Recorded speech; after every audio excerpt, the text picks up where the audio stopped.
How do you make it look so easy? I would assume prep and a lot of hours go into what we see on the field, kinda under the iceberg, if you will. Yeah, I think the biggest thing for me has been film. Film from practice, film from games, review sessions, not just with my goalkeeping coach, but with my entire backline as a whole, just so I know what their responsibilities are, and when we scout other teams, I know what they're thinking in that moment and what we're looking to prevent with that individual player and being able to help communicate that to them. And it's interesting to hear you bring up film because that obviously gets brought up a lot. Like, "Oh, yeah, we watch film."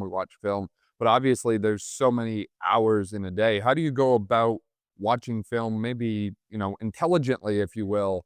I bring up this concept of working smarter, not harder a lot because I have a tendency to do the opposite, and I put more time in than I need to, and maybe there's more efficient path that I missed, and I know athletes are always looking to do that with everything that they do. So how do you take that approach and apply it to film that way?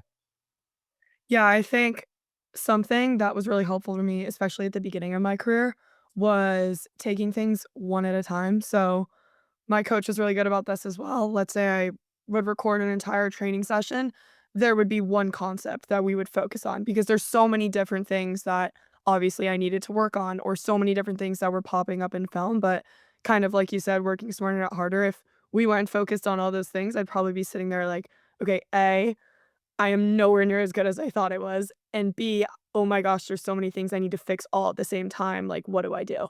So, whether it be the positioning of my hands, whether it be, "Okay, we're gonna focus on kick saves and getting my timing right for when I'm coming down for them," just focusing on those smaller details, and then you slowly build that portfolio over time, and then you look back after a few months and you're like, "Oh, wow, like, all of these things, I've slowly improved upon each one individually, and now I'm here."